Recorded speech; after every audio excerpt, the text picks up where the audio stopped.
YouTube खताती channel में खुशामदीद कहता है। आज किस्त नंबर 9 के साथ मैं हाज़िर हूँ और आज हमारा हर्फ है जीम। और जीम हा खे चे, जो चे हमारे उर्दू में इस्तेमाल होती है और इजाफा हुआ है दो नुक्तों के साथ, तो उनकी एक ही ये हम शक्ल अल्फाज हैं और इन हम शक्ल अल्फाज सबको लिखने की बजाय हम एक पर प्रैक्टिस करेंगे।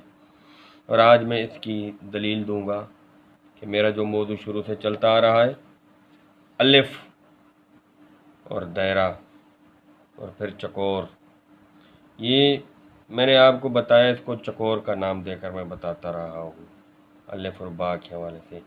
और मैंने ये चकोर असल ये बनाई, ये तो मुस्ततील है ना, और ये चकोर इसलिए कि मैंने इसको यहाँ से लेकर मैंने इसके करीब मिलाया।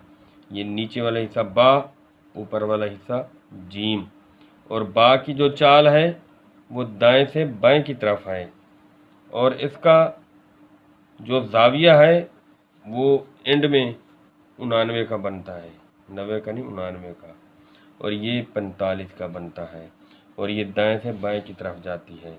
और जीम का सिरा जो है वो बाएं से दाएं की तरफ जाता है, यानी कि उल्टी बा। ये देख रहे हैं उल्टी बा, मैं आपको सही रोशनाई के साथ बनाकर दिखाता हूँ।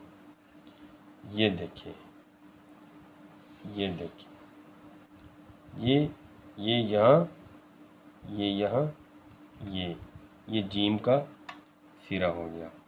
और बाद अहबाब ये नहीं बताते, बल्कि बाद क्या 99% लोग ये नहीं बताते कि जीम का जो गुलाई है, जो इसकी चाल है, वो मुखालिफ तरफ क्यों है, अपोजिट क्यों है, यानी कि पीछे की तरफ क्यों है। और बाकी हरूफ की जो चाल है और उनके जो दायरे हैं, और जीम का दायरा पीछे की तरफ जाता है और सीन, स्वाद, काफ, लाम, या का दायरा आगे की तरफ जाता है। और इसकी वजह दोस्तों ये है कि इन तमाम हरूफ की जो दायरे हैं, इनकी बुनियाद, इनके सिरे, इनके चेहरे की चाल की बुनियाद पर रखे गए हैं। जीम का जो सिरा है या चेहरा है, ये बाएं से दाएं की तरफ जाता है, लिहाजा इसका दायरा भी इस तरह बना दिया। और सीन की चाल, स्वाद की चाल, ये दाएं से बाएं की तरफ जाती है, तो इसका दायरा भी इसी तरह बना दिया।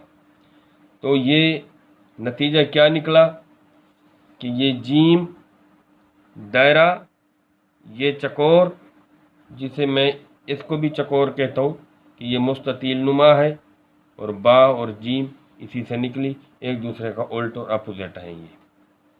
और ये नुक्ता और 4 अलिफ मिलाएं तो चकोर बनता है, उसकी उमूदी मिलाएं तो चकोर बनता है। अगर इसको 45 के दावे पर ले आएँ तो ये नुक्ता बनता है। तो किसी वली ने क्या खूब कहा था कि एक नुक्ते ते गल मुक दिए, तो यही नुक्ता जो है, अगर इसको हल्का सा खाम दें तो दायरा बनता है, अगर इनको जुदा कर दें, एक कर दें तो अलिफ बनता है, और फिर अगर इसको सीधा 90 के दावे पे ले आएँ तो ये चकोर बनता है।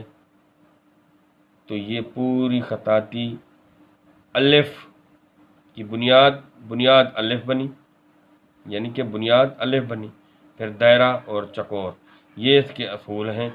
और आपने दोस्तों क्या करना है, आपने ये करना है खुदारा कि ये जितने भी मुश्किल हरूफ मैंने आपको बताए थे पिछले मैंने अक्सात में, आपने उनके चेहरे, जिसे हम सिरे भी कह सकते हैं, इनकी प्रैक्टिस करनी है इन खानों के अंदर, क्योंकि ये भी चकोर हैं। 4 अलिफ मिलने से ये चकोर बन गए। इनके चेहरों की आपने प्रैक्टिस करनी है, इनके चेहरों की आपने प्रैक्टिस करनी है। मैं मिसाल के तौर पर आपको बताता हूँ कि ये जो है, मिसाल के तौर पर ये प्यारे भाइयों, मैं इसको चारों तरफ से बराबर ले रहा हूँ और आपको ये बताने के लिए, बावर कराने के लिए, वजाहत करने के लिए, ये यहाँ से ये बा की तर्ज पर और ये सीधी मुस्तकीम लकीर, पड़ी लकीर, और चकोर का ऊपर वाला यानी कि हिस्सा कह लें, इसको यहाँ से लिया। फिर इसी कोने के बराबर, इसी कोने के सामने, सॉरी इस कोने के सामने से आधी जीम बना दी। गर्द के दायरे की प्रैक्टिस तो हम पहले कर चुके हैं, अब हमने इनके चेहरे और सिरों की सिरे जो हैं इनकी प्रैक्टिस करनी है। जब ये सही तरीके से आ जाएंगे तो ऑलरेडी वो जो चीज़ें, जो दायरे हैं, वो खुद ब खुद जब हम प्रैक्टिस करेंगे तो वो भी आ जाएंगे। तो आपने हर खाने में इस तरह, हर खाने में इस तरह आपने जीम लिखनी है। किस चीज़ से? पेंसिल से। किस चीज़ से? पेंसिल से। आपने मार्कर यूज़ नहीं करना, पेंसिल। और हर खाने में ये आधी लिखनी है। और फिर ये आपने कितने सफ़े हैं? 2 सफ़े आमने सामने। और वैसे मैं इन 2 सफ़ों को एक सफ़ा ही बोलता हूँ। ये एक सफ़ा आपकी प्रैक्टिस के लिए काफ़ी हो जाएगा। तो आपने ये सिरे इसके सही बनाने के बाद आप इसके दायरे बनाएंगे। फिर यानी कि दायरे इसके मुकम्मल वजूद के साथ जीम को, सीन को, स्वाद को लिखेंगे। और आपकी ये प्रैक्टिस जब हरूफ की मुकम्मल होगी तो फिर हम लफ्ज़ों की तरफ जाएंगे। तो आपने ये यहाँ से लेकर यहाँ तक लिखना है। और याद क्या करना है? जीम के हवाले से जो मैंने बताई है आपको बात, दायरा, ये मुस्ततील जिसे चकोर भी मैं कहता हूँ क्योंकि चकोर को मैंने छोटा किया है, और ये चकोर भी आपके सामने, यानी कि दायरा, जीम, दायरा, चकोर की मरहून मिन्नत है, दायरा और चकोर की मरहून मिन्नत है।